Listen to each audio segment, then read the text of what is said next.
నమస్కారం అండి. నేను doctor Pradeep Vajja, MD physician, registrar endocrinologist, Bhaskara hospital Shapur గండిమైసమ్మలో చేస్తున్నానండి యాజ్ ఎ మెడికల్ డైరెక్టర్. మనం ఈరోజు ఒక సైలెంట్ కిల్లర్ రక్తపోటు, అధిక రక్తపోటు గురించి డిస్కస్ చేద్దాం. దీన్ని హైపర్ టెన్షన్ అని కూడా అంటాం మెడికల్ టర్మినాలజీలో. అసలు ఇది ఎంతవరకు దీన్ని మెజర్ చేసే ఇన్స్ట్రుమెంట్ని స్పిగ్నోమానోమీటర్ అంటాం. అదే మనం బీపీ అపరేటస్తో చెక్ చేస్తాం కదా, దాన్ని స్పిగ్నోమానోమీటర్ అంటాం. దీనికి ఎంతవరకు ఉండొచ్చు? మామూలుగా బీపీ అనేది systolic BP and diastolic BP అని ఉంటుంది.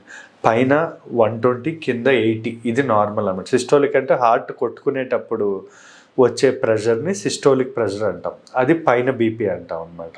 అది 120. ఇలా రిలీజ్ అయ్యే ప్రెషర్ అంటే హార్ట్ మళ్ళీ రిలాక్స్ అయ్యేదని డైస్టోలిక్ బీపీ అంటాం అనమాట.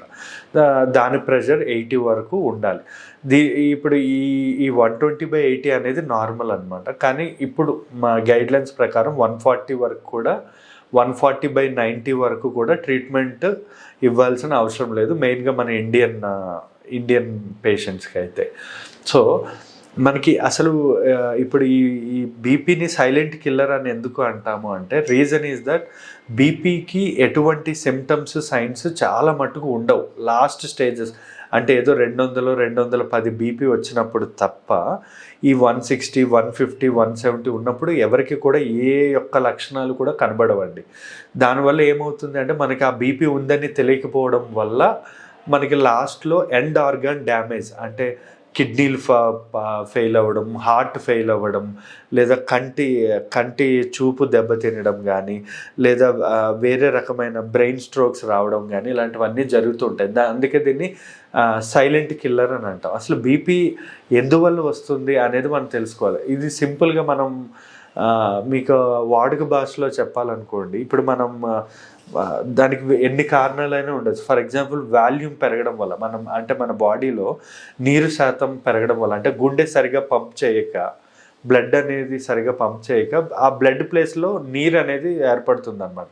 నీరు అనేది ఏర్పడితే ఏమవుతుంది? వాల్యూమ్ పెరుగుతుంది. అంటే ఫర్ ఎగ్జాంపుల్, ఇప్పుడు ఒక ట్యాంక్లో మనం ఫుల్గా వాటర్ నింపామనుకోండి, పైప్ నుంచి ప్రెషర్ ఎక్కువ వస్తుంది. అదే సగం వాటరే ఉందనుకోండి, ప్రెషర్ అనేది తక్కువ వస్తుంది. సో ఇదన్నమాట, అంటే వాల్యూమ్ పెరగడం వల్ల ఒక కారణం. ఇంకొకటి స్ట్రెస్, అంటే ఒత్తిడి ఎక్కువ ఉండే వాళ్ళలో కూడా బీపీ పెరిగే అవకాశం ఉంది. స్ట్రెస్ వల్ల ఏమవుతుందంటే, మన బాడీలో ఎఫినెఫ్రిన్ అనే ఒక స్ట్రెస్ హార్మోన్ అనేది రిలీజ్ అవుతుంది అన్నమాట. ఆ ఎఫినెఫ్రిన్ పని ఏంటంటే వాసో కన్స్ట్రిక్షన్ అంటాం. అంటే మన మజిల్స్ కానీ, వెయిన్స్ కానీ టైట్ అవుతుంది. దీనికి కూడా వాడుక భాషలో ఒక ఎగ్జాంపుల్ చెప్తా. ఫర్ ఎగ్జాంపుల్, ఇప్పుడు మన పైప్ ఉందనుకోండి, గట్టిగా నొక్కి పట్టుకుంటే, వాటర్ వస్తున్న పైప్ని నొక్కి పట్టుకుంటే ఏమవుతుంది? స్పీడ్గా వాటర్ వెళ్ళిపోతుంది. సేమ్ అంతే, ఈ స్ట్రెస్ హార్మోన్ రిలీజ్ అయినప్పుడు మన ఈ నరాలు ఏవైతే ఉన్నాయో అవి నొక్కుపోయి ప్రెషర్ అనేది పెరుగుతుంది అనమాట. అలా బీపీ పెరిగే అవకాశం ఉంటుంది. ఇదే కాకుండా వేరే సాల్ట్ ఇంటేక్, ఉప్పు ఎక్కువ తీసుకోవడం వల్ల ఏమవుతుంది? సోడియం అనేది వాటర్ అనేది అబ్జర్వ్ చేసుకుంటుంది. అప్పుడు మన బాడీలో వాల్యూమ్, అదే వాటర్ లోడ్ ఎక్కువై బీపీ పెరిగే అవకాశం ఉంటుంది. ఇంకొకటి, పొటాషియం అనేది తక్కువ అవడం వల్ల కూడా పెరిగే అవకాశం ఉంటుంది. పొటాషియం మన బాడీలో ఉంటే మన నరాలు ఏవైతే ఉన్నాయో అవి డైలేట్ అయ్యి ఉంటాయి, అంటే రిలాక్స్ అయ్యి ఉండడం వల్ల బీపీ అనేది పెరిగే అవకాశం ఉండదు. అదే పొటాషియం తక్కువ ఉందనుకోండి, ఈ మజిల్ ఇవన్నీ వెయిన్స్ కానీ, ఆర్టరీస్ కానీ కాంట్రాక్ట్ అయిపోతాయి. దానివల్ల కూడా బీపీ పెరిగే అవకాశం ఉంటుంది అన్నమాట.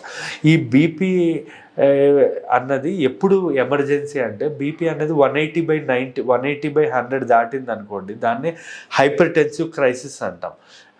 అంతకు మించి బీపీ దాటింది అంటే మనం ఖచ్చితంగా హాస్పిటల్కి వెళ్ళి డాక్టర్ చూపించుకొని దానికి గల కారణం హార్టా, కిడ్నీనా, లివరా, అసలు వేరే ఏదైనా కారణమా అన్నది మనం తెలుసుకోవాలి. కొన్నిసార్లు హార్ట్, కిడ్నీ ఇన్వాల్వ్మెంట్ ఉందనుకోండి, ట్రీట్మెంట్ ఇవ్వకపోతే ఎండ్ ఆర్గన్ డ్యామేజ్, అంటే కంప్లీట్ కిడ్నీ ఫెయిల్యూర్కి వెళ్ళిపోయి కిడ్నీ ట్రాన్స్ప్లాంట్ వరకు వెళ్ళే అవకాశం ఉంటుంది. హార్ట్ ఫెయిల్యూర్ అయిపోయి హార్ట్కి CABG లేదా హార్ట్ సర్జరీ లేదా స్టంట్లు వేయాల్సిన అవకాశం ఉంటుంది. సో మనం ముందుగానే వెళ్ళి డాక్టర్ చూపించుకోవాలి. దీనిలో సిమ్టమ్స్ అన్నవి ఒక 70-80, అంటే ఒక 170 or 180 పైన బీపీ ఉన్నప్పుడే మనకి ఈ సిమ్టమ్స్ అనేవి కనబడుతుందండి. ఇంకా 220, 230కి మించి బీపీ అనేది ఎవరికి చూపించదు, అదే లాస్ట్. ఆ తర్వాత మనకి ఏ stroke, heart stroke, brain stroke వచ్చే అవకాశాలు ఉంటాయి. సో మనం ముందుగానే కొన్ని టైప్ ఆఫ్ సిమ్టమ్స్, లైక్ కొంతమందికి హెడ్ఏక్ ఉంటుందండి. బీపీ వచ్చే వాళ్ళకి హెడ్ఏక్ ఉంటుంది, లేదా బ్లర్రింగ్ ఆఫ్ విజన్, అంటే కంటి చూపు అనేది మందగించినట్టు అనిపించడం, ఇంకా మెడలు లాగడం కానీ, లేదా వేరే రకమైన ముక్కు నుంచి బ్లీడింగ్ అవ్వడం, ఆయాసం రావడం, ఛాతీలో పట్టుకున్నట్టు అనిపించడం, లేదా ముక్కు నుంచి బ్లడ్ రావడం. మరీ బీపీ పెరిగినప్పుడు కొన్నిసార్లు యూరిన్ నుంచి కూడా, ఈ టాయిలెట్ నుంచి కూడా బ్లడ్ వచ్చే అవకాశాలు ఉంటాయని. ఇప్పుడు మనం అసలు ఈ బీపీ రావడానికి గల కారణాలు మెయిన్గా స్థూలకాయం, అంటే ఒబీస్ పేషెంట్, లావుగా ఉండేవాళ్ళు కానీ, ఒత్తిడికి, ఇందాక చెప్పా కదండి, స్ట్రెస్ వల్ల ఎఫినెఫ్రిన్ ఎక్కువయ్యి బీపీ పెరిగే అవకాశం ఉంటుంది. స్ట్రెస్ వల్ల కానీ, వయసు 45 సంవత్సరాలు, 50 సంవత్సరాలు పైబడిన వాళ్ళు, మెయిన్గా మగవాళ్ళలో స్మోకింగ్ చేసేవాళ్ళు, డ్రింకింగ్ చేసేవాళ్ళు, లేదా ఫ్యామిలీ హిస్టరీ, మన ఫాదర్, మదర్, మన తాతలు, వీళ్ళందరికీ బీపీ ఎక్కువ ఉండేవాళ్ళు, లేదా హార్ట్ ప్రాబ్లం కానీ, కిడ్నీ ప్రాబ్లం కానీ, ఇంకా ఇవే కాకుండా వేరే లైక్ బిఎంఐ ఎక్కువ ఉండడం వల్ల, అంటే వెయిట్ బాగా లైక్ ఉండాల్సిన దానికంటే ఎక్కువ ఉండడం వల్ల, దీనివల్ల కూడా మనకి ఎక్కువగా బీపీ అనేది పెరిగే అవకాశం ఉంటుందండి. ఇదే కాకుండా దీని ట్రీట్మెంట్ ఏమి ఇస్తామంటే, prevention is better than cure. అంటే ఎక్సర్సైజ్ చేయడం, సాల్ట్ తక్కువ తీసుకోవడం, పొటాషియం ఉన్న ఫుడ్స్ ఎక్కువ తీసుకోవడం, ఆల్కహాల్, స్మోకింగ్ తగ్గించడం, లేదా బరువు తగ్గడం, ఇలాంటివన్నీ. బయట జంక్ ఫుడ్స్, ఆయిల్ ఫుడ్స్, ట్రాన్స్ ఫుడ్స్ అంటాం, అంటే వేపిన ఆయిల్స్లోనే వేస్తూ ఉంటారు కదా బయట, ఆ ఫుడ్స్ అనేవి మెయిన్గా తగ్గించాలి. దీనికి ట్రీట్మెంట్ మెయిన్గా మనం ఈ సేఫ్టీ మెజర్స్ మనం ముందు నుంచి ఫాలో అవుతూ ఉంటే మనకు ఖచ్చితంగా ఈ బీపీ అనేది వచ్చే అవకాశాలు ఉండవు. అంటే యంగ్ ఏజ్లో అట్లీస్ట్ మేబీ 60 సంవత్సరాలు అట్లా అంటే అప్పుడు ఎక్సర్సైజ్ చేయలేం, అప్పుడు ట్యాబ్లెట్లు వాడడం వేరు. కానీ యంగ్ ఏజ్ అయితే మనం బీపీ అనేది ప్రివెంట్ చేయొచ్చు. ఇంకోటి, మనం దీని ట్రీట్మెంట్ ఏంటంటే యాంటీ హైపర్టెన్సివ్ డ్రగ్స్ ఉంటాయి. ACE inhibitors, ARDS inhibitors, calcium channel blockers, beta blockers, ఇలా చాలా ఉంటాయి అన్నమాట. అంటే ఒక్కొక్క టైప్ ఆఫ్ యాక్షన్ ఉంటుంది. అంటే దేనికి పడితే అన్నిటికీ ఒకటే రకమైన బీపీ టాబ్లెట్లు వాడకూడదు. మనకి వచ్చిన బీపీ అసలు దేని వల్ల వచ్చింది? స్ట్రెస్ వల్ల వచ్చిందా, హార్ట్ ప్రాబ్లం వల్ల వచ్చిందా, కిడ్నీ ప్రాబ్లం వల్ల వచ్చిందా, ఏ ప్రాబ్లం వల్ల బీపీ వచ్చింది అన్నది డాక్టర్ చూసి నిర్ధారించి ట్యాబ్లెట్స్ ఇస్తారు. ఆ ట్యాబ్లెట్స్ తీసుకోవాలి. ఫర్ ఎగ్జాంపుల్, మనకి స్ట్రెస్ వల్ల వచ్చిందంటే ఒక ట్యాబ్లెట్స్ పెడతాం, లేదా కిడ్నీ ప్రాబ్లం వల్ల వచ్చిందంటే హార్ట్ మజిల్స్ రిలాక్స్ అయ్యి బీపీ తగ్గే ట్యాబ్లెట్స్ పెడతాం, లేదా హార్ట్ వల్ల వచ్చింది అంటే దాని బ్లడ్ థిన్నర్స్, ఇలా, అంటే కాల్షియం ఛానల్ బ్లాకర్స్, అలా ఒక్కొక్క రకంగా పనిచేసే ట్యాబ్లెట్స్ ఉంటాయి. దాన్ని బట్టి, వయసు బట్టి ఇవ్వాలి. యంగ్ పీపుల్, ఫర్ ఎగ్జాంపుల్ 50 సంవత్సరాల లోపల వాళ్ళకి మేము ఎక్కువ ఏస్ ఇన్హిబిటర్స్, ఏఆర్డిఎస్ ఇస్తాం. 50 సంవత్సరాలు పైబడిన వాళ్ళకి calcium channel blockers, beta blockers, లేదా హార్ట్ ప్రాబ్లం ఉన్న వాళ్ళకి బీటా బ్లాకర్స్, అలా ఇస్తాం. ఒక్కొక్కరికి ఒక్కొక్క ట్యాబ్లెట్స్ ఉంటాయి.